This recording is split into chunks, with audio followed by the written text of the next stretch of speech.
जी तो चलते हैं नेक्स्ट क्वेश्चन की तरफ। क्वेश्चन नंबर है 65। The mass of calcium that release the same number of valence electron as 23 gram of sodium. के जितने नंबर ऑफ इलेक्ट्रॉन जो वैलेंस इलेक्ट्रॉन के नंबर है वो 23 ग्राम ऑफ सोडियम जो है वो रिलीज़ करता है, उतने ही नंबर ऑफ इलेक्ट्रॉन अगर कैल्शियम रिलीज़ करे तो उसका मास क्या होगा कैल्शियम का। अच्छा, अब हमें पता है कि जो एक सोडियम एटम इलेक्ट्रॉन को रिलीज़ करता है तो वो कितने करता है, एक इलेक्ट्रॉन रिलीज़ करता है। ठीक है, अगर वो सोडियम एटम हम ले लें 23 ग्राम, मतलब वो 1 मोल हो गया, और 1 मोल हो गया तो वो उसमें नंबर ऑफ एटम कितने होगा सोडियम के, N A number of atom, मतलब एवोगाड्रो नंबर ऑफ एटम। तो फिर एक एटम अगर एक इलेक्ट्रॉन रिलीज़ कर रहा था तो एन ए एटम कितने इलेक्ट्रॉन रिलीज़ करेंगे, वो N A number of electron release करेंगे। मतलब हमने मल्टीप्लाई कर दिया एक इलेक्ट्रॉन को, मल्टीप्लाई एवोगाड्रो से नंबर से। ठीक है, मतलब अगर सोडियम का 23 ग्राम जो है वो कितने इलेक्ट्रॉन रिलीज़ कर रहे हैं, N A Avogadro number of electron release कर रहा है। ठीक है, अब वो कह रहा है कैल्शियम को देखते हैं। अब कैल्शियम को देखते हैं, उसने कैल्शियम का कहा था। कैल्शियम अगर 40 ग्राम है, अगर एक कैल्शियम का एटम है तो वो 2 इलेक्ट्रॉन रिलीज़ करता है। ठीक है, अब कैल्शियम अगर 40 ग्राम है तो वो 1 मोल होता है, मतलब उसमें Avogadro number of calcium atom होंगे। ठीक है, अब एक कैल्शियम एटम 2 इलेक्ट्रॉन रिलीज करता है तो Avogadro number of calcium atom कितने इलेक्ट्रॉन रिलीज करेंगे, वो 2 into Avogadro number of electron release करेंगे, क्योंकि एक एटम 2 इलेक्ट्रॉन रिलीज करता है। ठीक है, अब अगर हम इसको हाफ कर दें, 2 को हाफ कर दें तो वो क्या हो जाएगा, 1 एवोगाड्रो नंबर ऑफ इलेक्ट्रॉन, जो कि हमने पीछे पढ़ा था सोडियम का 1 एवोगाड्रो नंबर ऑफ इलेक्ट्रॉन। उसने यही कहा था कि जब कैल्शियम उतने नंबर ऑफ इलेक्ट्रॉन रिलीज करे जितना सोडियम का 23 ग्राम रिलीज करे, तो फिर कैल्शियम का मास क्या होगा। तो जब हमने इसको हाफ कर दिया तो फिर ये नंबर ऑफ मोल्स भी हाफ हो जाएंगे इसके, 1 से हाफ, और ये फिर 40 से मास भी हाफ हो जाएगा। मतलब कैल्शियम का जब मास है वो 20 ग्राम जब मास है तो वो नंबर ऑफ इलेक्ट्रॉन जो रिलीज़ कर रहा है तो वो बराबर है जब सोडियम का जो मास है 23 ग्राम जब वो इलेक्ट्रॉन रिलीज़ कर रहा है। ठीक है, तो ये सारा सिनेरियो था, तो हमारे पास जो आंसर है वो कितना, 20 ग्राम 20, बी वाली ऑप्शन। आगे what are the number of covalent bonds in 68 gram H2S।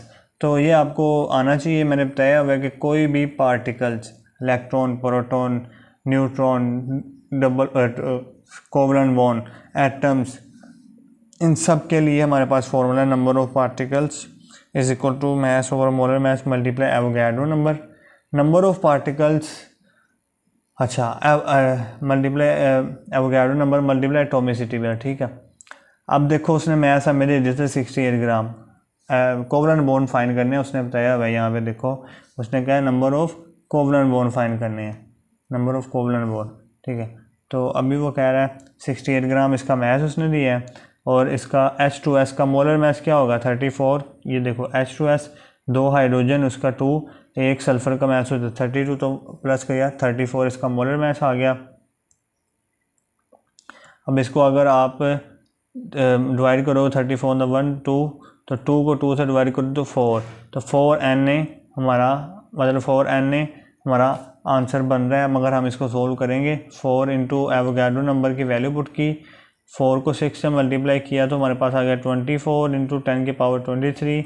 24 में से 4 को पॉइंट को पीछे लिया तो हमें पता है कि पॉइंट को पीछे लेने से ये वाली वैल्यू प्लस होगी, तो 2.4 10 की पावर 24 हमारा आंसर होगा। 2.4 10 की पावर 24, जो कि हमारे पास कौन सी ऑप्शन में है, सी वाली ऑप्शन में, 2.4 10 की पावर 24। क्वेश्चन नंबर हमारे पास है 67। The ratio of the volume between 4 gram hydrogen and 32 gram methane. 4 gram hydrogen और 32 ग्राम मीथेन जो है, इसमें रेशो क्या होगी, वॉल्यूम की रेशो क्या होगी। तो अगर हम लें हाइड्रोजन और मीथेन को ले लिया मैंने, उसने कहा 4 ग्राम हाइड्रोजन है 32 ग्राम मीथेन है। ठीक है, अच्छा 4 ग्राम को अगर मैं नंबर ऑफ मोल्स में कन्वर्ट करूं तो number of moles is equal to mass over molar mass. Mass हमें 4 ग्राम दिया है, H2 का मोलर मास होता है 2, H2 का मोलर मास होता है 2, तो 4/2 लिखा तो ये आ गया 2, मतलब नंबर ऑफ मोल्स हो गए 2, एवोगैड्रो नंबर H2 का नंबर ऑफ मोल्स हमारे पास आगे वो आगे है 2, ठीक है। इसी तरह CH4, इसको उसने 32 ग्राम मैस दिया था, इसको नंबर ऑफ मोल्स में कन्वर्ट करें, mass over molar mass, mass उसने 32 दिया। CH4 का मैस कितना होता है, एक कार्बन का 12, 4 हाइड्रोजन है तो 16, तो CH4 मोलर मैस 16 डिवाइड किया तो 2 आ गया, मतलब इसके भी नंबर ऑफ मोल्स आ गए 2, CH4 के भी, और इसके भी नंबर ऑफ मोल्स आ गए 2। अब हमें पता है कि कोई भी गैस अगर 1 मोल है तो उसने जो वॉल्यूम ऑक्यूपाई किया होता है वो होता है 22.414, और अगर कोई भी गैस 2 मोल्स है तो उसने जो वॉल्यूम ऑक्यूपाई करना है वो इस 22.414 को 2 से मल्टीप्लाई करके आना, मतलब 44.8। तो इन दोनों ने अब जो वॉल्यूम ऑक्यूपाई किया वो है 44.8, क्योंकि ये दोनों ही 2 मोल्स हैं तो ये 44.8 दोनों ने वॉल्यूम ऑक्यूपाई की। इसको अगर रेशियो लोगे, डिवाइड करोगे तो 1:1 हमारा आंसर आ जाएगा। तो 1:1 हमारे पास कौन सी ऑप्शन में है, हमारे पास है सी वाली ऑप्शन में। क्वेश्चन नंबर देखते हैं आगे। The mass of SI formed when 60 gram SiO2 react with excess of carbon. तो ये मैंने क्वेश्चन आपको लोगों को बताया मैं कि कोई भी क्वेश्चन इस तरह का जिसमें आपको प्रोडक्ट की, यहाँ पे उसने क्या कहा SI फॉर्म्ड, मतलब SI का हमने मैस निकालना जो बनेगा, प्रोडक्ट की वैल्यू जिसमें पूछेगा तो आपने लिमिटिंग रिएक्टेंट वाला कंसेप्ट लगाना है कि लिमिटिंग रिएक्टेंट जितनी प्रोडक्ट बनाएगा वही प्रोडक्ट हमारे पास बनेगी। इसमें 2 रिएक्टेंट हैं, एक SiO2 और एक कार्बन। उसने क्वेश्चन में हमें कह दिया कि हमारे पास जो कार्बन है वो क्या है, एक्सिस है, मतलब कार्बन एक्सिस है, तो लिमिटिंग रिएक्टेंट कौन सा होगा, SiO2। तो अब SiO2 जो प्रोडक्ट बनाएगा वही प्रोडक्ट, मतलब कि SI वही प्रोडक्ट बनेगी जो SiO2 बनाएगा।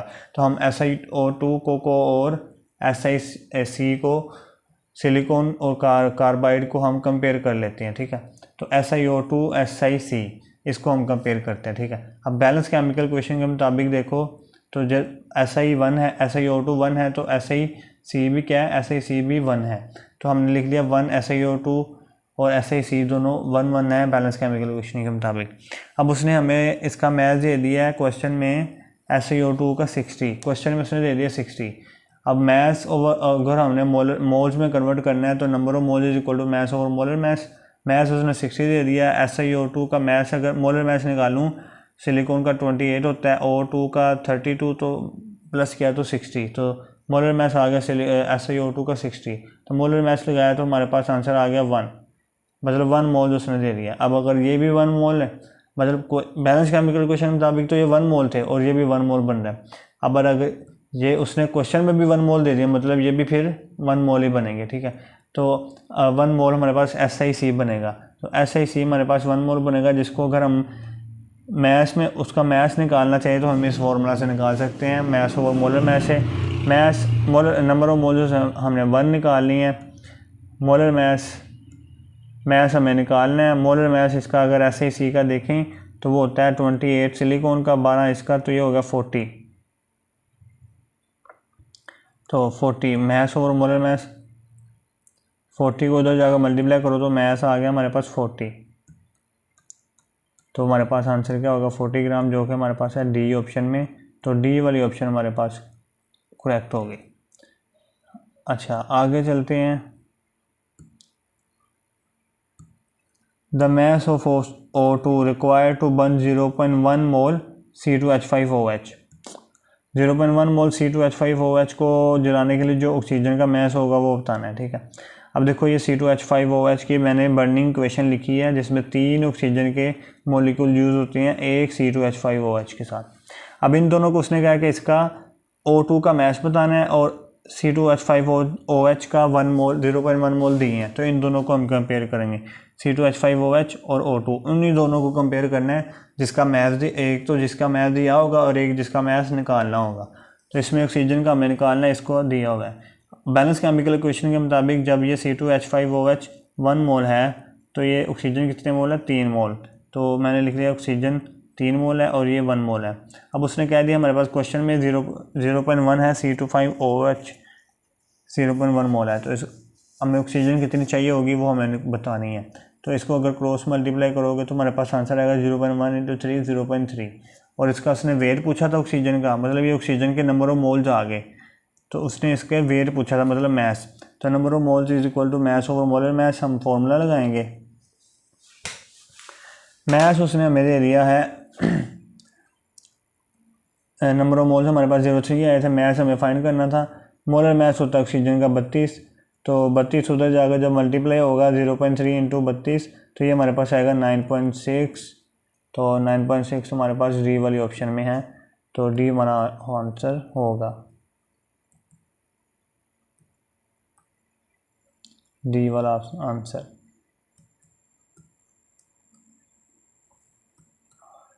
आगे है जी question number 70, 4.6 gram of C2H5OH and 3 gram of C2H6। तो ये हमारे पास जो है 4.6 ग्राम C2H5OH और 3 ग्राम C2H6। इसको मैंने यहाँ पे साइड पे सोल्व किया कि हमारे पास 4.6 ग्राम C2H5OH और 3 ग्राम C2H6 है, ठीक है। अब इसके उसने नंबर ऑफ मॉलिक्यूल्स पूछे थे कि सेम है कि डिफरेंट है इन दोनों के। तो देखो नंबर ऑफ मॉलिक्यूल्स का फॉर्मूला होता है मास over molar mass multiply Avogadro number. अब एवोगाड्रो नंबर तो इन दोनों में सेम होंगे, इसमें भी एवोगाड्रो नंबर एक ही होगी और इसमें भी एक ही होगी, ठीक है। तो अब इसके जो मॉलिक्यूल हैं वो किस पर डिपेंड कर रहे हैं, इस मास ओवर मोलर मास को, जिसको हम नंबर ऑफ मोल्स भी कहते हैं। तो मतलब ये कि जिसके नंबर ऑफ मोल्स ज़्यादा हुए उसके नंबर ऑफ मॉलिक्यूल्स भी ज़्यादा होंगे, और अगर इन दोनों के नंबर ऑफ मोल्स भी सेम आ गए तो इनके नंबर ऑफ मॉलिक्यूल्स भी सेम होंगे, ठीक है। तो हम पहले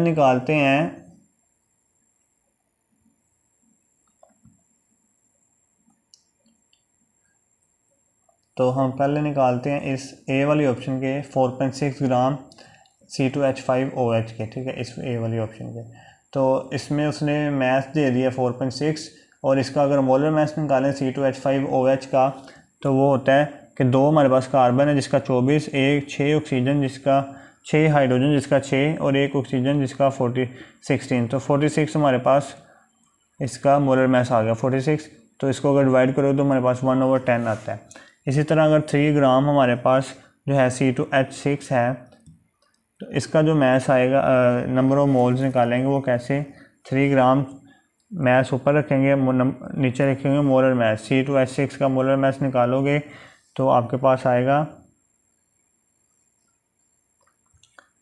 C2H6, C2 का होता है 24, H6 का 6 तो 30 हमारे पास मोलर मास आ गया। तो 30 मैंने लिख दिया तो 110 आ गया हमारे पास 1/10। मतलब नंबर ऑफ मोल्स इन दोनों में सेम है तो इन दोनों में फिर नंबर ऑफ मालिक्यूल्स भी क्या होंगे, सेम होंगे। तो कौन सी ऑप्शन ठीक होगी फिर हमारे पास, ये वाली सी वाली, number equal number of molecules, different number of molecules नहीं है। 0.2 मोल्स ऑफ ऑक्सीजन ये भी नहीं है, इसमें तो ऑक्सीजन है ही नहीं, तो इसमें कैसे 0.24 मोल्स ऑफ ऑक्सीजन होगी, ठीक है।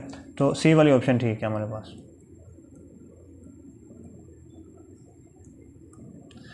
आगे हैं the complete ionization of 36.5 gram HCl produces H ion, कि अगर हमने एक HCl है उसका मास है 36.5 ग्राम, उसकी कंप्लीट आयनाइजेशन करवाई तो उसके H+ आयन कितने बनेंगे, ये वाले H+ आयन। तो अगर हमें एक HCl के मॉलिक्यूल को आयनाइज करवाएं तो हमारे पास H+ आयन बनते हैं 1।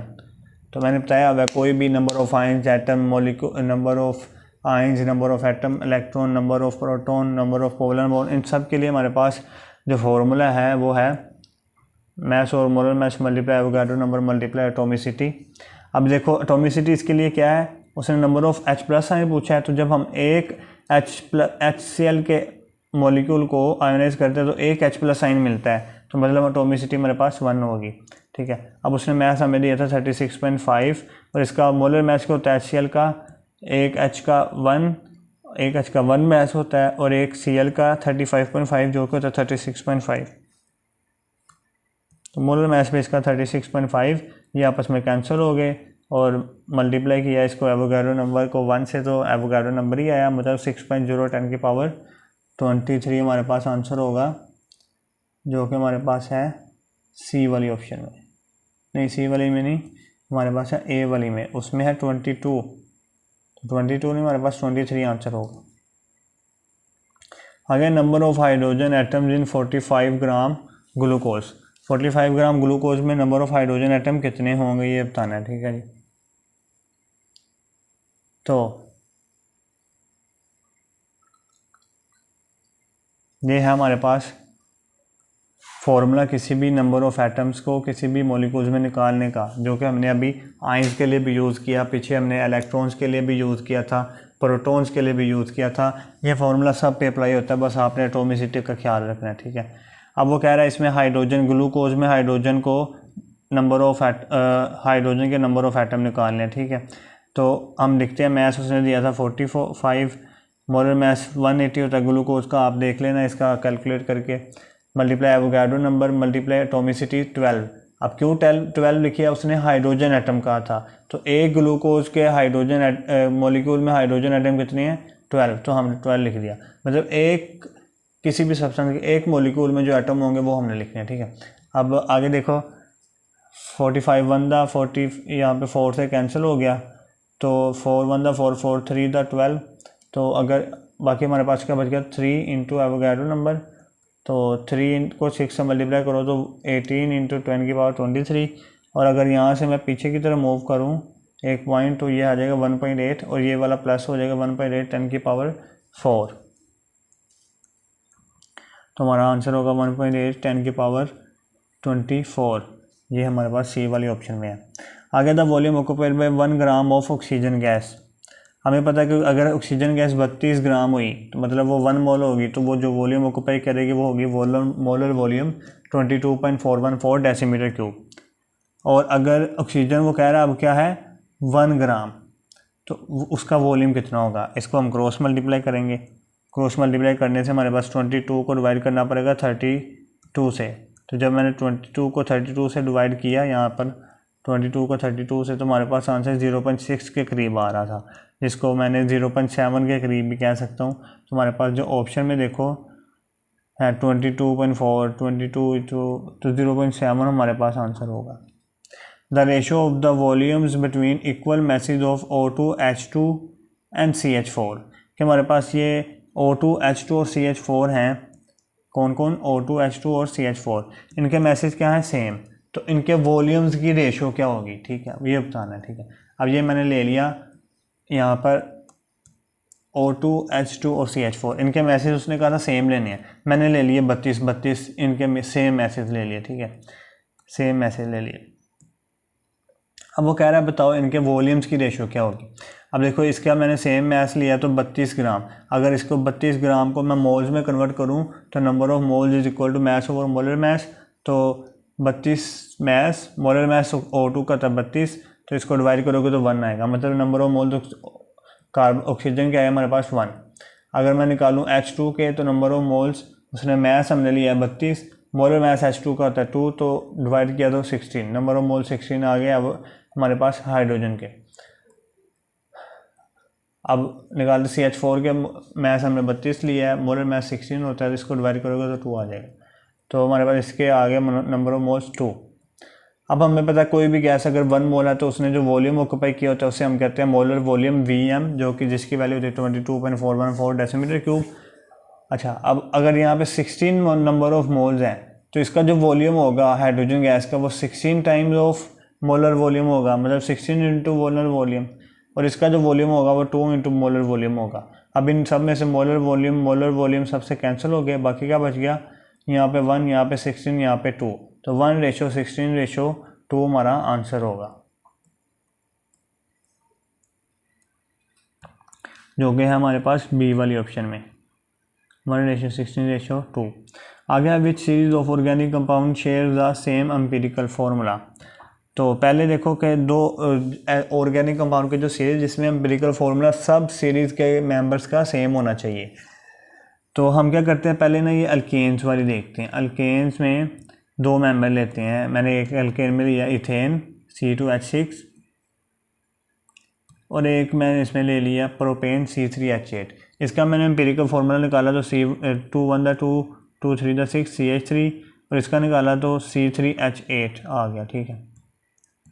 अब इसका निकाला तो ये मतलब इनका एम्पिरिकल फार्मूला दोनों का मेंबर का सेम नहीं आया, मतलब अल्केन्स की जो सीरीज़ है उसमें एम्पिरिकल फार्मूला सेम नहीं होता, ठीक है।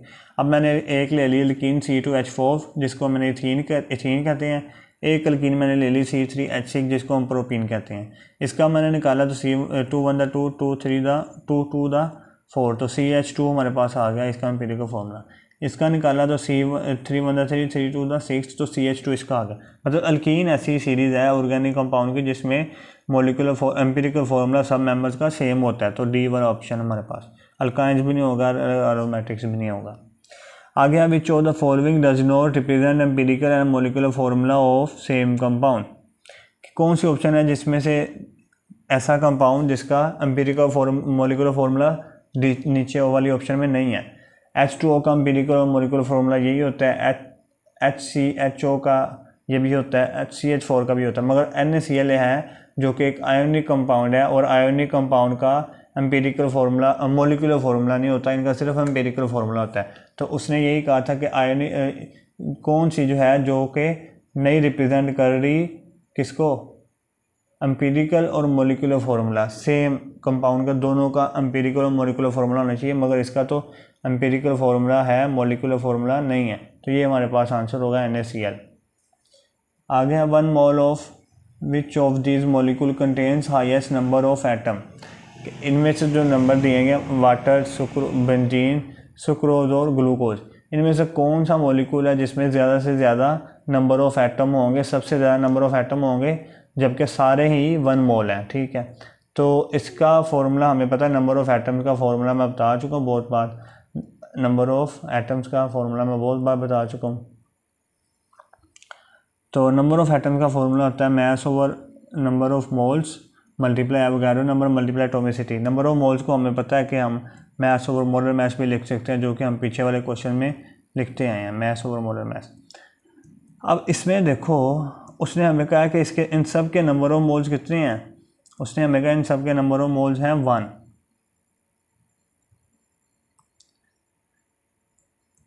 इन सब के नंबर ऑफ मोल्स हैं 1, मतलब n तो सेम हो गया सबके लिए, और एवोगाड्रो नंबर भी सेम होता है सबके लिए, 6.0 10 की पावर 23 सबके लिए यही वैल्यू होती है एवोगाड्रो नंबर की। अब बात आ गई एटॉमिसिटी पे। अब जिसकी एटॉमिसिटी ज़्यादा होगी तो उसके ये वाले नंबर ऑफ मॉलिक्यूल्स भी क्या होंगे, ज़्यादा। तो हमें यही ढूंढना है कि एटॉमिसिटी किसकी ज़्यादा है, मतलब नंबर ऑफ एटम्स एक मॉलिक्यूल में किस में ज़्यादा है। तो H2 में देखो तो 2 हाइड्रोजन के हैं, 1 ऑक्सीजन के, तो 3 इसमें नंबर ऑफ एटम। CH6 जो कि बेंजीन का फॉर्मूला, इसमें 6 हाइड्रोजन के, 6 कार्बन के, जिसमें 12 एटम है, और इसमें 12 एटम हो गए। ठीक है, एटॉमिसिटी 12 होगी। इसकी तरह C12H22O11 जो कि सुक्रोज का मॉलिक्यूल है, इसमें 45 एटम होते हैं, एटॉमिसिटी 45 आ गई। ग्लूकोज में एटॉमिसिटी 18, तो सबसे ज़्यादा किसमें है, सुक्रोज में एटॉमिसिटी, मतलब इसमें सबसे ज़्यादा नंबर ऑफ एटम होंगे, जबकि हम इन सब के नंबर ऑफ मोल्स के लिए हैं सेम लिए हैं, 1 मोल लिए हैं। ठीक है, तो सुक्रोज के सबसे ज़्यादा होंगे। आगे चलते हैं हम। The concept of limiting reactant is not applicable will, कि लिमिटिंग रिएक्टेंट का कंसेप्ट कब नहीं अप्लाई होगा। पहली है ए ऑप्शन, डूइंग स्टोइचियोमेट्रिक कैलकुलेशन, ये तो यहाँ पर तो अप्लाई होता है, यहाँ पे क्यों नहीं अप्लाई होता लिमिटिंग रिएक्टेंट। अभी हम पीछे पढ़ते हैं, कितने सवाल हमने किए हैं कि जब हमने कोई प्रोडक्ट निकालनी होती है, प्रोडक्ट की अमाउंट, तो हम वहाँ पे लिमिटिंग रिएक्टेंट का इस्तेमाल करते हैं, और प्रोडक्ट की अमाउंट निकालना स्टोइचियोमेट्रिक कैलकुलेशन है। आगे है कि द रिएक्शन इज़ रिवर्सिबल, हाँ ये ठीक है कि जब रिएक्शन रिवर्सिबल होगा तो फिर लिमिटिंग रिएक्टेंट का कंसेप्ट ही नहीं रहेगा। क्यों? क्योंकि जब रिएक्शन रिवर्सिबल होगा तो जो रिएक्टेंट है वो प्रोडक्ट में कन्वर्ट हो जाएगा, और प्रोडक्ट रिएक्टेंट में। अब हम कैसे पता करेगा कि ये रिएक्टेंट लिमिटिंग है कि नहीं, ये ख़त्म ही नहीं हो रहा, तो कैसे पता चलेगा। ठीक है, तो ये हमारे पास ऑप्शन होगी। आगे देखते हैं। 1 gram the number of gram molecules of oxygen in 6.0 10 की पावर 24 कार्बन मोनोऑक्साइड मॉलिक्यूल। तो इतने हमारे पास मॉलिक्यूल है कार्बन मोनोऑक्साइड में, इसमें हमने number of gram molecules of oxygen बताना है। ग्राम मॉलिक्यूल से मुराद मोल्स बताने हैं ऑक्सीजन के। हमें पता ग्राम नंबर ऑफ मोल्स को हम 4 नाम देते हैं, ग्राम एटम, ग्राम मॉलिक्यूल्स, ग्राम आइंस। तो हमें ग्राम्स मॉलिक्यूल बताने हैं ऑक्सीजन के। तो सबसे पहले तो हम देखते हैं, उसने क्वेश्चन में हमें दिया था कि हमें नंबर ऑफ मॉलिक्यूल्स है हमारे पास इतने 6.0 10 की पावर 24, और नंबर ऑफ मॉलिक्यूल्स का फॉर्मूला था मास over molar mass multiply Avogadro number. मास ओवर मोलर मास को मैं नंबर ऑफ मोल्स भी लिख सकता हूँ। ठीक है, नंबर ऑफ मॉलिक्यूल्स हमें दिए थे, उसकी मैंने वैल्यू ये पुट कर दी, एवोगैड्रो नंबर को इधर ला के डिवाइड कर दिया इसके साथ, इसको जब सोल्व किया तो ये सब इससे कैंसिल हो गया, बस ये 24 था, ये 23 था, तो ऊपर 10 बच गया, मैंने लिख दिया 10। हमारे पास नंबर ऑफ मोल्स आ गए किसके, CO के, CO मॉलिक्यूल्स, CO के हमारे पास 10 नंबर ऑफ मोल्स आ गए। अब देखो जब CO 1 मोल है तो उसमें ऑक्सीजन कितनी है, एक, मतलब 1 मोल उसमें ऑक्सीजन है, ठीक है, वो ऑक्सीजन उसमें सॉरी कितनी है,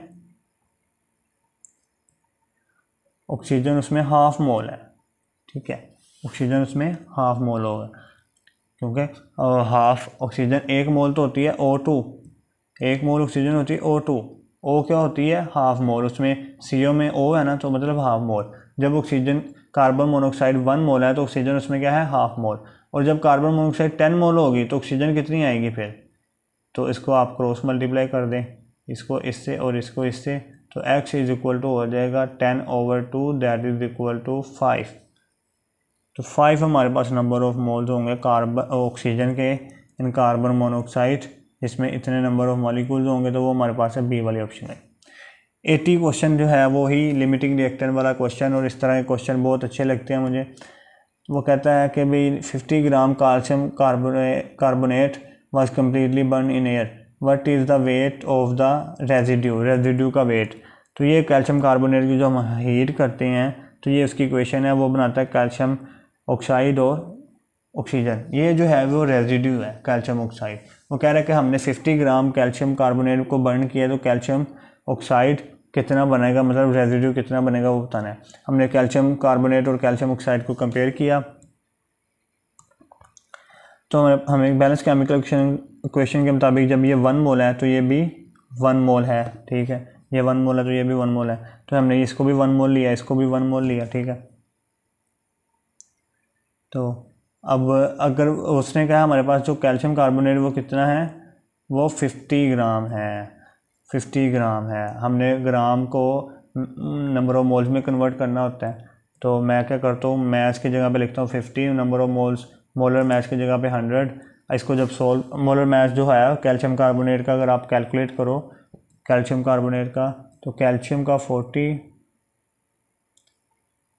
CO3 प्लस 12 कार्बन का और 3 ऑक्सीजन का होता है 48, तो इसको अगर प्लस करोगे तो आपके पास आएगा 100। तो इसको सोल्व करने पे पास हमारे पास क्या आ गया आंसर, 1/2, क्योंकि 51 द 50, 51 2 द 100, तो 1/2 हमारे पास नंबर ऑफ मोल्स है कैल्शियम कार्बोनेट के, हमने 1/2 लिख लिए। तो जब ये 1 मोल है तो ये 1 मोल बन रही है कैल्शियम ऑक्साइड, और जब ये 1/2 मोल है तो ये 1/2 मोल्स बनेगी। अब उसने कहा था कैल्शियम ऑक्साइड मतलब रेजिड्यू का मैस निकालना है, तो हमारे पास ये 1/2 क्या आया है, कैल्शियम ऑक्साइड के मोल्स आए हैं, तो हम क्या करेंगे, नंबर ऑफ मोल्स के फॉर्मूला से इसका मैस निकाल लेंगे। मोल्स हमें दिए हैं 1/2, मोल्स हमें 1/2 दिए हैं, मैस हमें फाइंड करना है। मोलर मैस होता है कैल्शियम ऑक्साइड का, कैल्शियम का 40 प्लस ऑक्सीजन का 16, तो कैल्शियम ऑक्साइड का मोलर मैस हो गया 56, ठीक है जी 56, और इसको अगर आप उधर जाकर मल्टीप्लाई करेंगे तो 56/2 दैट इज इक्वल टू 28। 28 हमारे पास आंसर होगा ए वाली ऑप्शन में। आगे the volume occupied by 1.4 gram of nitrogen eight H3P। अच्छा, हमें पता है कि जब नाइट्रोजन होती है 28 ग्राम, मतलब जब वो 1 मोल होती है तो वो होती है उसका वॉल्यूम 22.414 डेसीमीटर क्यूब होती है, और जब नाइट्रोजन को हम 28 से 14 ग्राम कर दें, मतलब हाफ़ कर दें 28 से, तो इसके नंबर ऑफ मोल्स भी हाफ़ हो जाएंगे और इसका वॉल्यूम भी हाफ़ हो जाएगा, 22 से 11 हो जाएगा, ठीक है। अब उसने क्वेश्चन में कहा था कि 1.4, मतलब ये जो 14 में से 4 के आगे जो शारिया था उसको थोड़ा सा पीछे ले आए, 4 से पीछे, तो 1.4 बन गया। तो अगर इसको पीछे ले रहे हैं तो ये वाला डॉट भी हम 1 से पीछे लेके आएंगे तो ये हो जाएगा 1.12। तो 1.4 का जो वॉल्यूम होता है वो होता है 1.12 डेसीमीटर क्यूब। तो 1.12 कौन सी ऑप्शन में है, वो है हमारे पास सी वाली ऑप्शन में 1.12 डेसीमीटर क्यूब। अच्छा, तो आज हमने 46 से लेकर 81 MCQs तक सोल्व किए हैं, जो तकरीबन बनते हैं 35-36 क्वेश्चन। तो आज के लिए इतने ही क्वेश्चन बहुत हैं, 1 घंटे से ऊपर आगे ही लेक्चर हो गया। तो लाइक शेयर सब्सक्राइब वगैरह करते रहें, शुक्रिया। जी तो स्टूडेंट्स, हम पढ़ रहे थे स्टार्स के chapter 1 stars MDCAT practice book chapter 1 fundamental concepts of chemistry के एमसीक्यूज सॉल्व कर रहे थे। ठीक है, तो उसमें हमने 46 एमसीक्यू सॉल्व कर लिए थे। ये टोटल 120 एमसीक्यूज है इस चैप्टर में, तो आपको 120 सॉल्व करने हैं और हम हर एक पॉइंट को कवर करते जा रहे हैं। तो आगे है 47, उसमें वो कह रहा है 24 gram of each carbon and oxygen react to form CO2। Carbon और ऑक्सीजन रिएक्ट करके CO2 बनाते हैं। उसकी इक्वेशन यहाँ पे मैंने लिख दी है, कार्बन और ऑक्सीजन रिएक्ट करके CO2 बनाते हैं। अब उसने कहा कि ये दोनों ही, कार्बन भी और ऑक्सीजन भी, दोनों ही 24 ग्राम है। एक ये इन्फॉर्मेशन हमें दी है। The amount of unreacted element left behind, कि जो अनरिएक्टेड एलिमेंट मतलब जो एक्सिस रिएक्टेंट है उसकी कितनी अमाउंट बाकी बच जाएगी, ये बताना है। इससे पहले हम क्वेश्चन करते हैं, उसमें उसने पूछता था लिमिटिंग रिएक्टेंट का। अब वो पूछ रहा है एक्सिस रिएक्टेंट जो है उसकी अमाउंट जो बाकी बच जाएगी। एक्सिस का मतलब होता है कि ज़्यादा है। अच्छा, अब ज़्यादा रिएक्शन में वो ज़्यादा है, तो जो रिएक्शन के बाद जो बाकी बच जाएगा उसको हमने फाइंड करना है। मतलब जो रिमेनिंग है वो हमने उसकी अमाउंट को फाइंड करना है। तो पहले तो हमें फाइंड करना पड़ेगा कि एक्सिस रिएक्टेंट है कौन सा इन दोनों में से। कार्बन और दो ऑक्सीजन, दो रिएक्टेंट है ना, इन दोनों में से एक्सिस रिएक्टेंट है कौन सा, कार्बन या फिर ऑक्सीजन। तो इसको फाइंड करने के लिए हमें, इसको फाइंड करने के बाद फिर हमें उसकी रिमेनिंग अमाउंट को फाइंड करना है। ठीक है, तो फाइंड करते हैं कैसे इसको फाइंड करना है कि एक्सिस रिएक्टेंट कौन सा है। तो इसके लिए ये एक मेथड है कि आप पहले लिमिटिंग रिएक्टेंट को फाइंड कर लो और फिर जो बाकी एक बच जाएगा वो एक्सिस रिएक्टेंट होगा। ठीक है, तो लिमिटिंग रिएक्टेंट को कैसे फाइंड करते हैं कि लिमिटिंग रिएक्टेंट वो रिएक्टेंट होता है जो क्या देता है, जो प्रोडक्ट कम देता है। ठीक है, प्रोडक्ट कम देता है। तो हम क्या करेंगे, इन दोनों रिएक्टेंट को पहले इस प्रोडक्ट से कंपेयर करेंगे और फिर देखेंगे दोनों में से कौन सा रिएक्टेंट प्रोडक्ट कम देगा, वो हमारा लिमिटिंग रिएक्टेंट होगा, और जो प्रोडक्ट ज़्यादा देगा वो एक्सिस रिएक्टेंट होगा। तो पहले हम कंपेयर करते हैं कार्बन को और प्रोडक्ट कार्बन डाइऑक्साइड को। अब बैलेंस केमिकल इक्वेशन के मुताबिक अगर आप लोग देखो यहाँ पे, तो अगर हमारे पास ये कार्बन, ये है 1 मोल, कार्बन अगर है 1 मोल, तो प्रोडक्ट भी 1 मोल है हमारे पास। तो हमने लिख दिया कि कार्बन जब 1 मोल है तो प्रोडक्ट भी 1 मोल है बैलेंस केमिकल इक्वेशन के मुताबिक। कंपेयर करने का यही मेथड होता है, पहले बैलेंस केमिकल इक्वेशन के मुताबिक देखना है, फिर जो क्वेश्चन में दिया होगा उसको मुताबिक देखना है। अब क्वेश्चन में उसने कहा था कि ये हमारे पास जो कार्बन है ये है 24 ग्राम, तो 24 ग्राम कार्बन उसने दे दिया। अब कार्बन 24 ग्राम है, तो मतलब यहाँ पे हमने मोल्स लिए हैं, ये 1 और ये 1 मोल्स लिए हैं, तो हमें इस 24 ग्राम को नंबर ऑफ मोल्स में ही कन्वर्ट करना पड़ेगा। तो नंबर ऑफ मोल्स में कन्वर्ट करने के लिए हमारे पास फॉर्मूला है mass over molar mass. Mass उसने दिया है 24, मोलर मैस होता है 12, तो इसको डिवाइड करोगे तो 2, मतलब 2 मोल्स हमारे पास क्वेश्चन में उसने दिए हैं। तो दूसरे में हमने क्वेश्चन में लिख दिया 2 मोल्स। तो अगर ये 1 मोल है कार्बन, प्रोडक्ट भी 1 मोल बन रही है, और अगर ये 2 मोल है तो फिर प्रोडक्ट भी 2 मोल ही बनेगी, मतलब सेम। अगर 1 था तो 1 बन रही है, 2 तो 2 बन रही है। ठीक है, तो प्रोडक्ट हमारे पास आ गई 2 मोल्स कार्बन के मुताबिक। अब ऑक्सीजन के मुताबिक देखते हैं। ऑक्सीजन में पहले हमने देखना है बैलेंस केमिकल इक्वेशन में ऑक्सीजन अगर 1 मोल है तो कार्बन डाइऑक्साइड भी 1 मोल बन रही है। ठीक है, तो ऑक्सीजन को हमने लिख लिया ये 1 मोल है, और कार्बन डाइऑक्साइड ये भी 1 मोल ही बन रही है। अब बैलेंस क्वेश्चन के मुताबिक उसने कहा था कि ऑक्सीजन हमारे पास कितनी है, ऑक्सीजन भी 24 ग्राम, दोनों ही 24 ग्राम है। तो ऑक्सीजन का 24 ग्राम हमने रखा,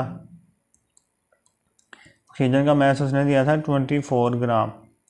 अब मैस को हम मोल्स में कन्वर्ट करना है, तो number of moles is equal to mass over molar mass. Mass दिया 24 और मोलर मैस होता है ऑक्सीजन का 32, तो ये आ जाएगा 24 3/4, जिसको हम कहेंगे 0.75 हमारे पास नंबर ऑफ मोल्स आ गए ऑक्सीजन के 0.75। अगर ये 1 मोल है ऑक्सीजन तो 1 मोल ही कार्बन डाइऑक्साइड बन रही है, और अगर 0.75 है तो फिर 0.75 ही कार्बन डाइऑक्साइड बनेगी। तो अब देखो कार्बन के मुताबिक हमारे पास जो प्रोडक्ट बन रही है वो कितनी बन रही है, वो 2 मोल्स, और ऑक्सीजन के मुताबिक प्रोडक्ट 0.75 मोल। तो कम किसकी है? ऑक्सीजन के मुताबिक। तो हमने कहा था कि लिमिटिंग रिएक्टेंट वही होता है जो प्रोडक्ट कम बनाता है। तो ऑक्सीजन ने कम बनाई है 0.75 मोल्स, तो ये हमारा लिमिटिंग रिएक्टेंट होगा ऑक्सीजन। अब ऑक्सीजन लिमिटिंग रिएक्टेंट है तो फिर एक्सेस कौन सा होगा? कार्बन। तो कार्बन हमारे पास एक्सेस रिएक्टेंट है। अब हमने देखना है कि कार्बन की कितनी अमाउंट बाकी बच जाएगी, ठीक है।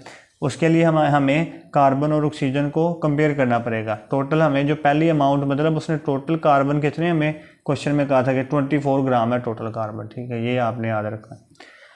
अब देखो oxygen carbon balance chemical equation के मुताबिक अगर कार्बन 1 हो, अगर कार्बन 1 हो तो ऑक्सीजन भी 1 मोल है बैलेंस केमिकल इक्वेशन के मुताबिक, 1 और ये भी 1 है, ठीक है। अब कार्बन हमें पता है कि कार्बन ऑक्सीजन जो है वो 0.75 मोल्स थी, ऑक्सीजन 0.75 मोल्स थी, हमने देखा, ठीक है। तो फिर ये कार्बन भी कितनी यूज़ होगी? 0.75 मोल्स ही यूज़ होगी, ठीक है। पहले उसने दी टोटल इतनी थी 24 ग्राम जो कि 2 मोल्स थी, मगर उसमें से यूज़ कितनी हो रही है रिएक्शन में? उसमें यूज़ सिर्फ 0.75 मोल्स ही यूज़ हो रही है, ठीक है। तो हम क्या करेंगे कि 24 ग्राम टोटल दी थी, 0.75 यूज़ हो रही है, 0.75 को अगर मैस में कन्वर्ट करें तो हमारे पास आता है 9। 0.75 नंबर ऑफ मोल से मैस हमें चाहिए था, मोलर मैस 12 होता है, उसको उधर जाकर मल्टीप्लाई करोगे तो आपके पास आएगा 9, ठीक है। तो 24 उसने दिया था मैस, 9 ग्राम उसका यूज़ हो रहा है, अगर इसको माइनस करो तो 14, मतलब 14 बाकी बच गया है। तो एक्सेस जो हमारे पास बचा वो कितना? 14 बचा, किसका? कार्बन का। तो ये एक लंबा क्वेश्चन था, आपने इस तरह के क्वेश्चन को बोर नहीं होना, उसको क्वेश्चन को करते जाना। तो हमारे पास कितना आंसर आ गया इसका? 15 ग्राम जो है वो हमारे पास आंसर आ गया बी वाला।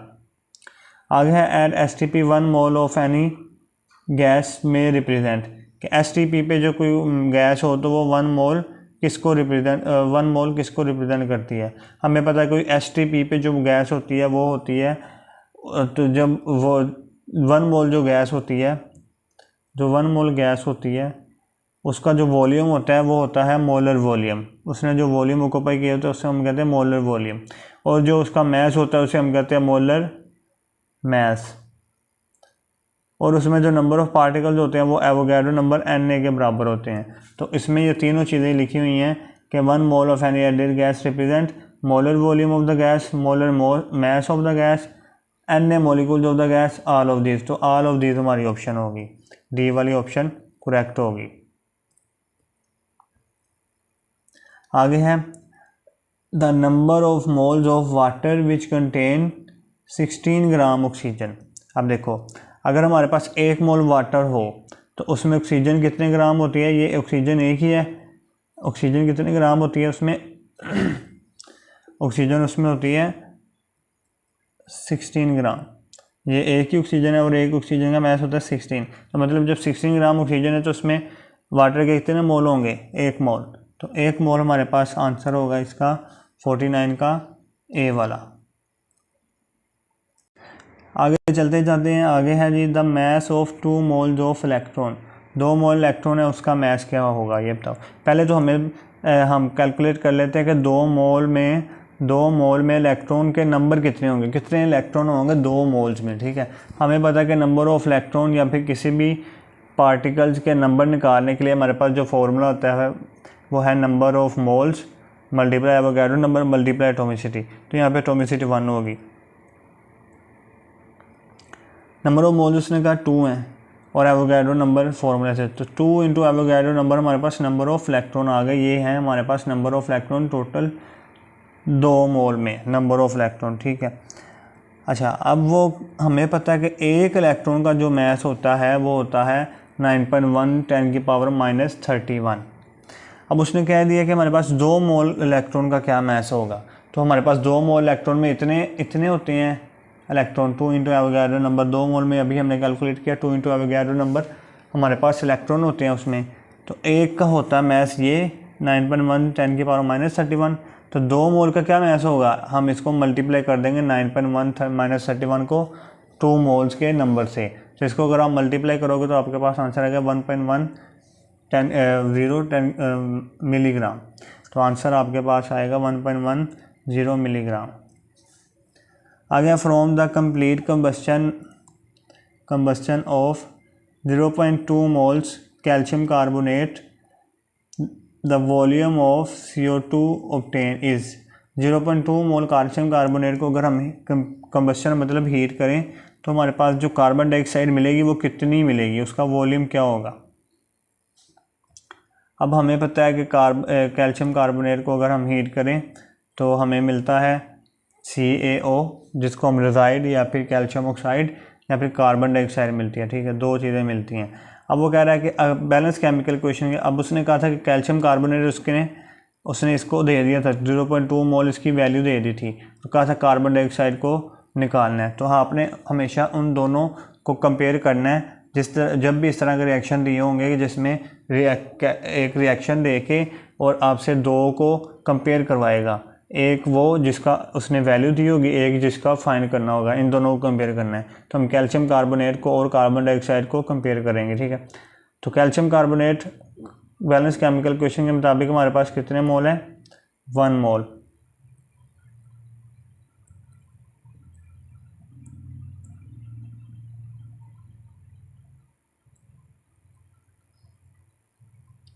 तो बैलेंस केमिकल इक्वेशन के मुताबिक हमारे पास कैल्शियम कार्बोनेट है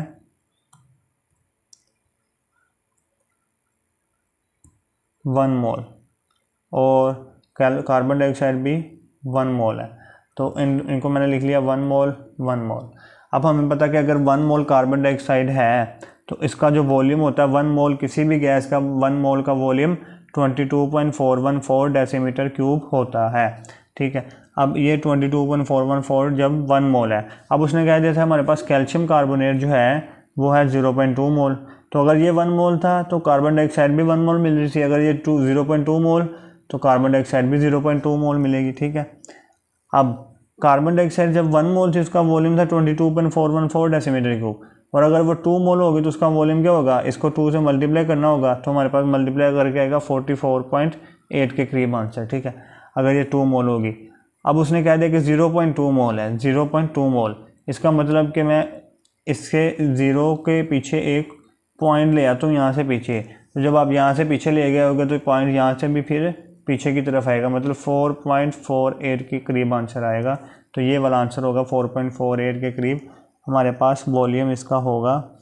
तो वो वाली ऑप्शन हमारे पास बी में ऑप्शन है 4.48।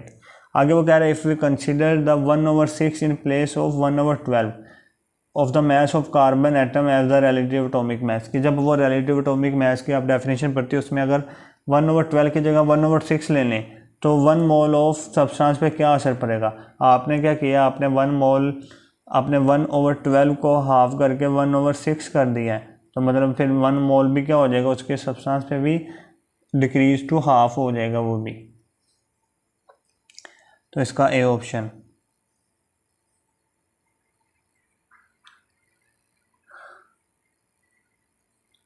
अच्छा, क्वेश्चन नंबर है हमारे पास 53।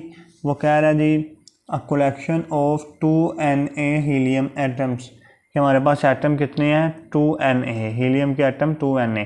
हमें पता है कोई भी अगर हीलियम है, हीलियम ही ले लो, हीलियम में जो नंबर ऑफ एटम है, हीलियम अगर नंबर ऑफ एटम है वो एवोगैड्रो नंबर के एवोगैड्रो नंबर ऑफ एटम्स के बराबर होंगे। कब, जब हीलियम 1 मोल होगा। हमें पता ना 1 मोल किसी भी सब्सटेंस में एवोगैड्रो नंबर ऑफ पार्टिकल्स होते हैं, तो जब हीलियम 1 मोल होगा तो उसमें एवोगैड्रो नंबर ऑफ पार्टिकल्स होंगे। और हीलियम 1 मोल कब होगा, जब वो मोलर मास के इक्वल होगा 4 ग्राम, 4 ग्राम उसका मोलर मास है। तो हीलियम जब 4 ग्राम होगा वो 1 मोल के इक्वल होगा, और जब 1 मोल के इक्वल होगा तो उसमें एवोगैड्रो नंबर ऑफ एटम्स होंगे।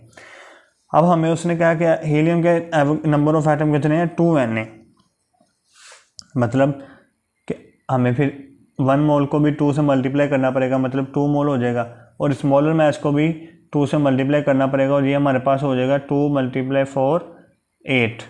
ठीक है, 2 × 4 8 हो जाएगा हमारे पास मोलर मास भी। तो यहाँ पे हमारे पास 8 आ गया, डी वाली ऑप्शन 2 × 4 8 आ गया। The number of protons in 1 mole of H2। तो इस तरह का सवाल मैं बता चुका हूँ, number of proton, electron, atoms, covalent bond, ये सारे इस तरह का जो सवाल है वो आपको ये वाला फॉर्मूला उसके लिए यूज़ करना है। नंबर ऑफ पार्टिकल्स, मतलब कोई भी particle, number of electron, proton, atoms, bonds, इसके लिए हमारे पास formula number of particle equal to mass और molar mass multiply Avogadro number multiply atomicity. Atomicity का बहुत बार बता चुका हूँ कि एक मोल मॉलिक्यूल में जो पार्टिकल होंगे, एक मालिक्यूल में जो नंबर ऑफ पार्टिकल होंगे वो हमने नंबर गिन के यहाँ पे लिख देना एटॉमिसिटी, ठीक है। जैसा कि यहाँ पे उसने कहा है हमारे पास नंबर ऑफ प्रोटॉन किसमें, H2 में, H2 मतलब H का सिंगल बॉन्ड है H के साथ, ठीक है। तो S में कह रहा है प्रोटॉन्स, तो हमें पता एक ये प्रोटॉन H में और एक ये H में, दोनों में एक एक प्रोटॉन होता है, एक इसमें और एक इसमें, मतलब टोटल प्रोटॉन कितने हो गए 2। तो एटॉमिसिटी हमारे पास क्या होगी 2, क्योंकि उसने क्वेश्चन में भी हमारे पास नंबर ऑफ प्रोटॉन पूछे थे। तो हमने क्या करना है, एटॉमिसिटी मतलब नंबर ऑफ प्रोटॉन देखने हैं एक मालिक्यूल में, H2 के एक मालिक्यूल में, ठीक है। ये H2 का एक मालिक्यूल है, तो हमारे पास एटॉमिसिटी यहाँ पे आगे 2 हमने लिख दिया, एटॉमिसिटी 2 है। उसने कहा था कि नंबर ऑफ मोल्स हमारे पास कितने H2 के 1 मोल, और एवोगाड्रो नंबर तो ये क्वेश्चन से आया था, फॉर्मूला से आया था, ठीक है। अब ये 2 इंटू एवोगाड्रो नंबर हो गया, और एवोगाड्रो नंबर की हमने वैल्यू पुट की और फिर इसको मल्टीप्लाई किया, 2 को 6 से तो 12 आ गया, 12.04 10 की पावर 23। अगर मैं ये पॉइंट को पीछे लेके आऊँ तो यहाँ पे 23 से 24 हो जाएगा। अगर आप पॉइंट को पीछे की तरफ लेके आते हो तो प्लस होता है ये वाली वैल्यू, और अगर आगे की तरफ लेके जाते हो तो ये वाली वैल्यू माइनस होती है, ठीक है, पावर वाली वैल्यू। तो हमारे पास आंसर है 1.2 10 की पावर -24, तो 1.2 10 की पावर -24 बी वाली ऑप्शन में है। आगे 55 efficiency of a chemical reaction can be checked by calculating. तो एफिशिएंसी का हमें बुक में लाइन लिखी हुई है कि किसी भी रिएक्शन की एफिशिएंसी को निकालना है तो उसके लिए हमें परसेंटेज यील्ड की ज़रूरत होती है, सी वाली ऑप्शन। आ गया 56 actual yield will reach the ideal theoretical value if the percentage yield of the reaction is. कह रहे कि एक्चुअल यील्ड है वो आइडियल मतलब थ्योरेटिकल यील्ड के बराबर हो सकती है, रीच टू का मतलब बराबर हो सकती है अगर परसेंटेज यील्ड जो है वो कितनी हो, परसेंटेज यील्ड कितनी हो। तो हमें पता परसेंटेज यील्ड का फॉर्मूला है actual yield over theoretical yield multiply 100। अब ये देखो, अगर एक्चुअल यील्ड और थ्योरेटिकल यील्ड बराबर होगी तो ये फिर कैंसिल हो जाएंगे क्योंकि डिवाइड हो रहा है, तो कैंसिल हो गए तो हमारे पास फिर परसेंटेज यील्ड कितनी आ गई 100। मतलब ये कि जब परसेंटेज यील्ड 100 होगी तो एक्चुअल यील्ड और थ्योरेटिकल यील्ड क्या होंगे, ये दोनों आपस में इक्वल होंगे, बराबर होंगे। तो हमारे पास आंसर आ गया कि जो परसेंटेज यील्ड है वो जब 100 होगी तो फिर एक्चुअल और थ्योरेटिकल यील्ड आपस में बराबर होंगी। तो हमारे पास ऑप्शन है डी वाली, एक्चुअल और थ्योरेटिकल यील्ड आपस में बराबर होंगी, ठीक है। आगे जी 4 ग्राम, ये अच्छा सवाल है। 4 ग्राम हाइड्रोजन गैस है जो कि 8 ग्राम ऑक्सीजन से रिएक्ट कर रही है ताकि वो स्टीम मतलब वाटर बनाए। How many moles of gases are there after the completion of the reaction. कि ये रिएक्शन हुआ है ऑक्सीजन और हाइड्रोजन मिलके हमें उस स्टीम मतलब वाटर दे रही हैं, और हाइड्रोजन उसने कहा 4 ग्राम है और ऑक्सीजन 8 ग्राम है। कह रहा जब रिएक्शन हो गया तो कितने मोल हमारे पास गैसेज हैं मिक्सचर में, ठीक है। अब गैसेज तो स्टीम भी गैस होती है, ऑक्सीजन भी गैस होती है और वाटर भी गैस होती है। तो वो कह रहा है कितने मोल्स हमारे पास, टोटल कितने मोल्स रिएक्शन में गैसेज होंगी। अब देखो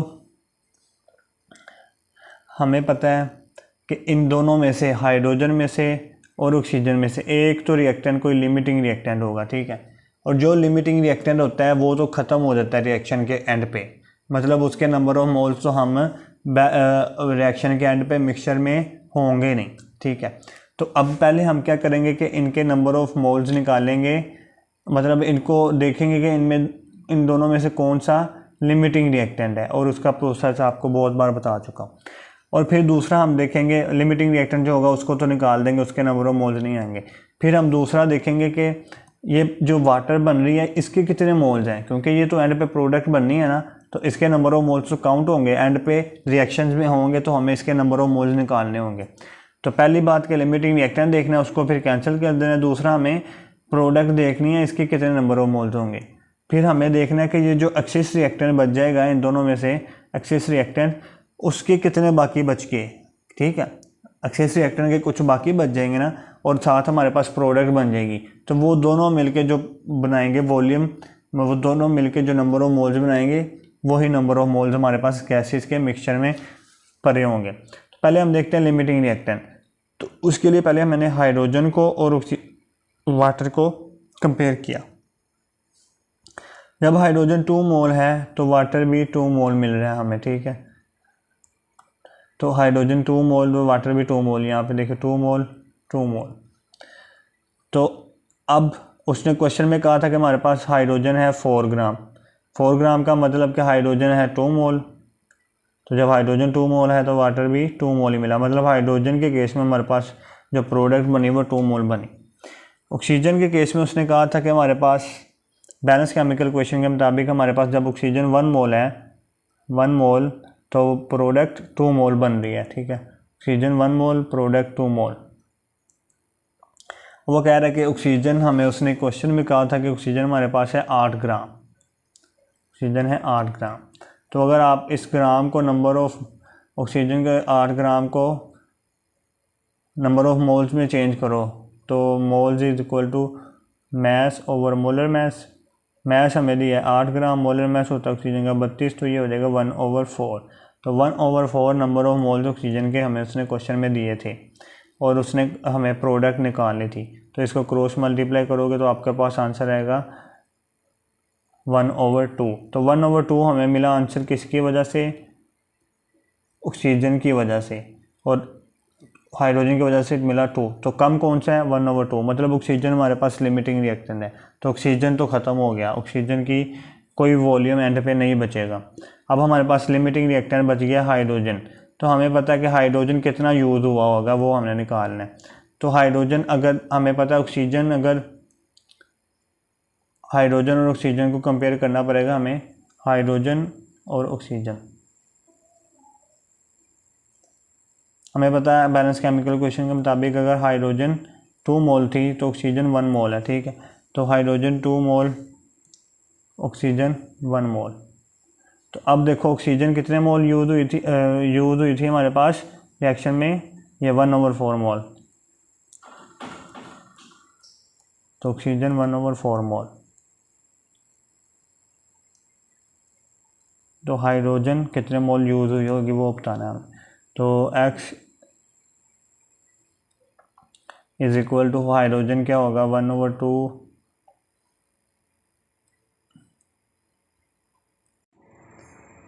1/4 मल्टीप्लाई बाई 2, क्रॉस मल्टीप्लाई करोगे तो यही आंसर आएगा। तो 2 1 2 to the 4, तो 1/2 हमारे पास आंसर आ गया कि 1/2 मोल्स हमारे पास कार्बन के हाइड्रोजन के यूज़ हुए हैं। तो अगर 1/2 यूज़ हुए हैं, टोटल हमारे पास कितने थे 2, उसमें से 1/2 यूज़ हो गए, तो बाकी कितने बच गए 1.5, ठीक है। 1.5 हमारे पास बच गए हाइड्रोजन के मोल्स एंड पे। ऑक्सीजन के तो वैसे ख़त्म हो गए थे, ऑक्सीजन तो वैसे लिमिटिंग रिएक्टेंट ही ख़त्म हो गई, और जो प्रोडक्ट बनी थी वो कितनी बनी थी, वो 1/2, ठीक है। तो 1/5 1/2 हमारे पास प्रोडक्ट बनी, और H2 ये कितना बाकी बच गया था 1.5, तो इनको प्लस करोगे तो हमारे पास आएगा 2, मतलब 2 मोल्स हमारे पास गैसेज होंगी एंड वाले रिएक्शन में। तो इसलिए मैंने कहा था ये क्वेश्चन अच्छा है क्योंकि इसको करने में टाइम लगेगा और आपको दिमाग लगाना पड़ेगा। तो 2 हमारे पास आंसर आएगा, 2 मोल्स हमारे पास गैसेज बची गई थी। आगे which pair shows empirical formula CH2O, कौन सा पेयर है जिसका एम्पिरिकल फार्मूला CH2O है, मतलब दोनों का CH2O होना चाहिए पेयर में। देखो ग्लूकोज में C6H12 होता है, C6H12O6, और बेंजीन में होता है C6H6। मतलब ग्लूकोज में तो ऑक्सीजन है मगर बेंजीन में तो ऑक्सीजन ही नहीं है, तो मतलब ऑक्सीजन है ग्लूकोज में तो फिर बेंजीन में तो ऑक्सीजन ही नहीं है, तो बेंजीन का ये वाला फार्मूला CH2O कैसे हो सकता है, उसमें तो ऑक्सीजन है ही नहीं। तो मतलब ये वाली ऑप्शन तो हमारे पास नहीं हो सकती, क्रॉस होगी। आगे है methoxy methane and ethanal, methoxy methane और एथानल, इनका भी अगर आपने वो निकालोगे तो मैं निकाल देता हूँ। मिथोक्सी मीथेन और एथानल, मिथोक्सी मीथेन का मतलब ये है कि ईथर है, ये एक ईथर है और इसके दोनों तरफ मीथेन लगे हुए हैं। तो ये है C2H6O। तो इसका अगर फॉर्मूला निकालोगे तो CH3O आएगा, क्योंकि 2 1 2 2 3 6, तो CH3O आएगा, जो कि इसका एम्पिरिकल फार्मूला हमें उसने क्वेश्चन में क्या कहा, CH2 आना चाहिए। तो मतलब ये वाली ऑप्शन भी हमारे पास नहीं होगी, सी वाली भी। डी वाली को देखो, ethanoic acid and methanal, ethanoic acid and methanal. Ethanoic acid कौन सा है, ये वाला CH3C डबल बॉन्ड OH, और मैथानल ये वाला, ठीक है। अब इसको अगर हम करें तो ये हो जाता है C2H4O, C2 है H4O, C2H4O, CH2 इसके सिंपलेस्ट फॉर्म होगी 2 1 2 2 2 4 CH2O। और इसकी अगर मैं देखूं तो ये होगा CH2O पहली सिंपलेस्ट है, C2 हाइड्रोजन और O, तो ये भी सिंपलेस्ट है, मतलब इन दोनों का जो एम्पिरिकल फॉर्मूला है वो CH2O होगा। तो ये हमारे पास आंसर होगा डी वाली, ये वाली ऑप्शन ठीक है, डी वाली। अगर आप लोग इसको पहली वाली ऑप्शन को देखो तो पहली वाली ऑप्शन में उसने कहा है मैथानॉल और मैथानल, इन दोनों को कहा है, देखो मैथानॉल और मैथानोइक एसिड, सॉरी मैथानॉल और मैथानोइक एसिड। तो मैथानॉल CH3H4, तो CH4OH हो जाएगा इसका, तो ये तो बनते नहीं, CH2O हमें ढूंढना था। आगे 59 में कह रहा है विच ऑफ द फॉलोइंग, आगे विच ऑफ द फॉलोइंग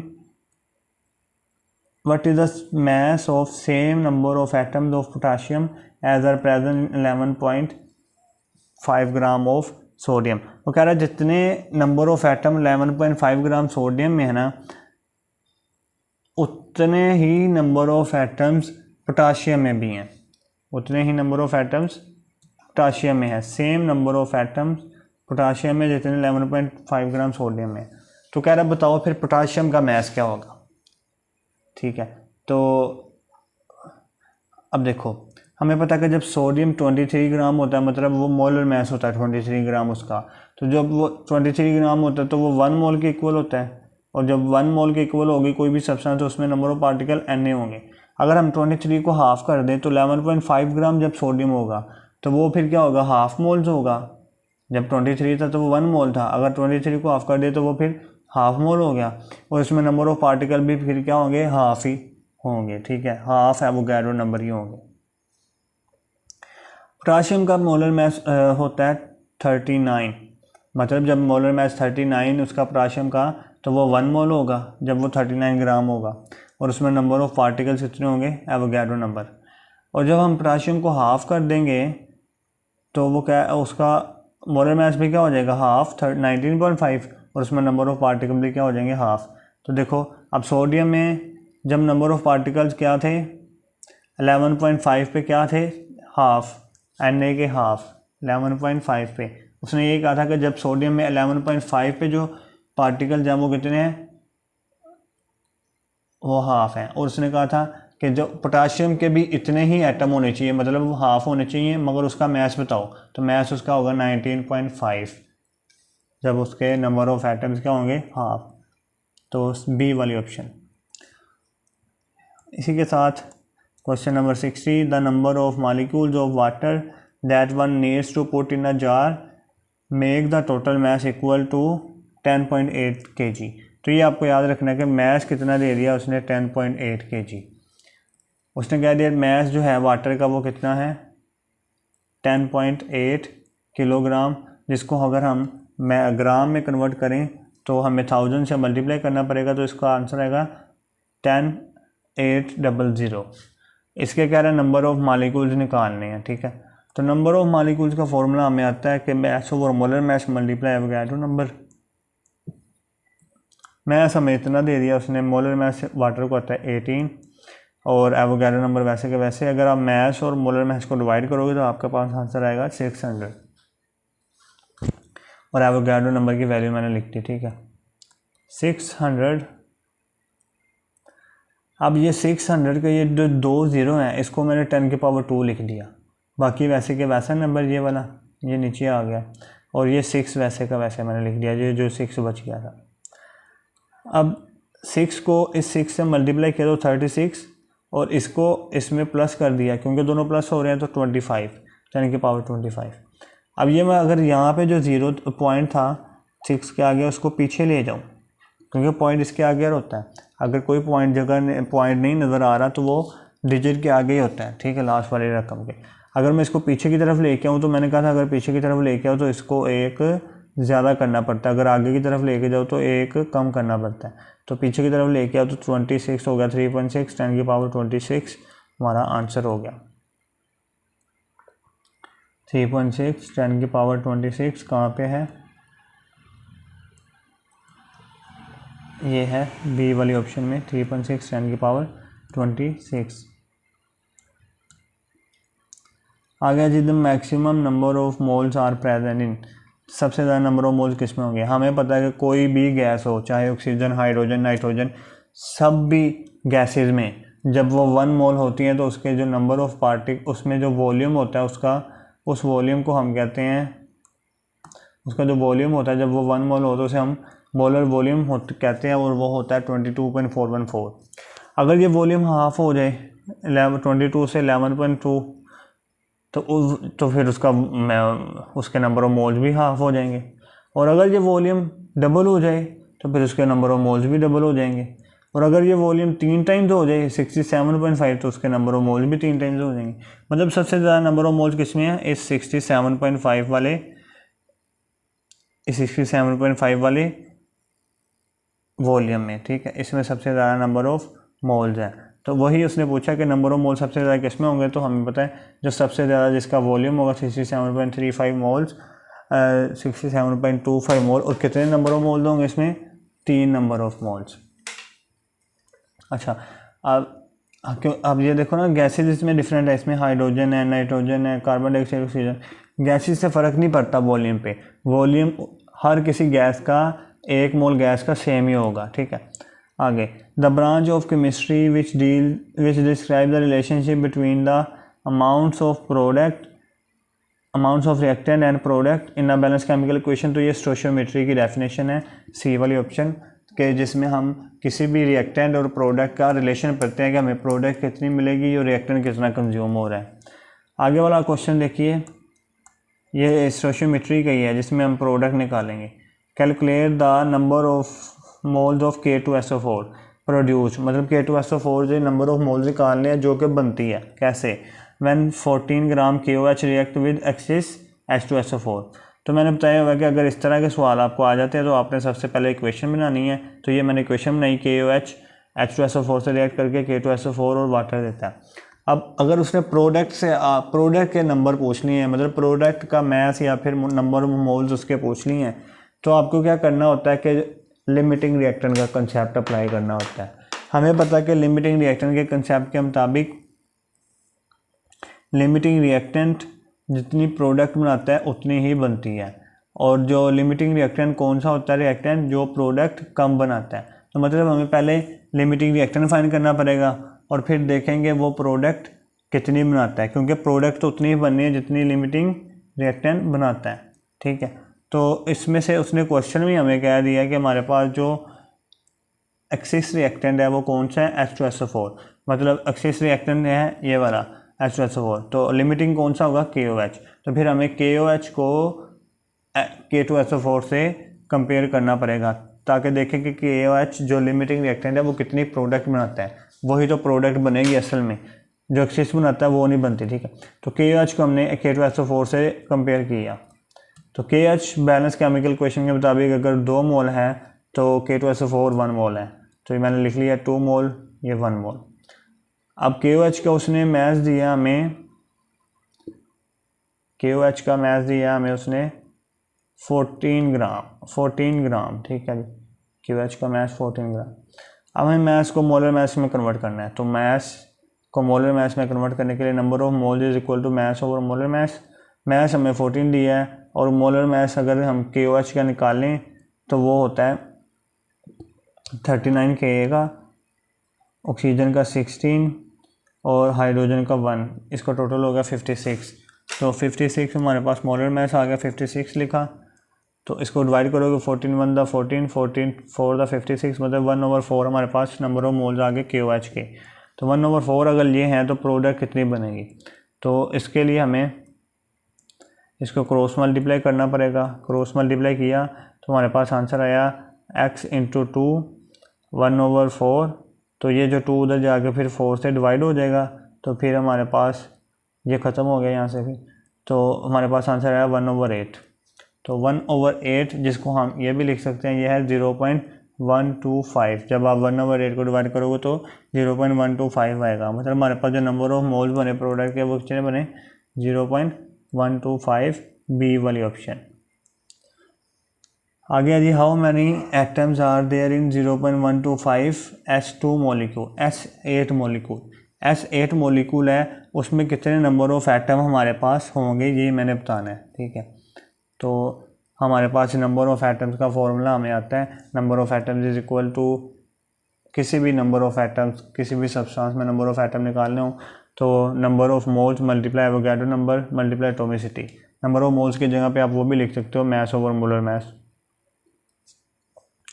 तो हमें अभी उसने क्वेश्चन में दिए हैं नंबर ऑफ मोल्स कितने दिए हैं 0.125, तो इसलिए हम नंबर ऑफ मोल्स वाला ये वाला फार्मूला यूज़ करें जिसमें नंबर ऑफ मोल्स आए। तो 0.125 नंबर ऑफ मोल्स आए हैं, एवोगाड्रो नंबर वैसे का वैसे।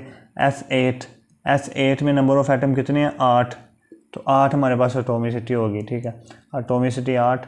तो 1/8 जिसको हम 0.125 को हम 1/8 भी लिख सकते हैं, मैंने अभी पीछे बताया। तो ये 1/8 मल्टीप्लाई एवोगाड्रो नंबर मल्टीप्लाई 8, तो 8 और 8 कैंसिल हो गए, तो हमारे पास आंसर आएगा एवोगाड्रो नंबर। तो एवोगाड्रो नंबर हमारे पास आंसर होगा, और एवोगाड्रो नंबर की वैल्यू हमें पता है 6.010⁻23, डी वाली ऑप्शन हमारे पास करेक्ट होगी। तो डी वाली ऑप्शन हमारे पास करेक्ट होगी।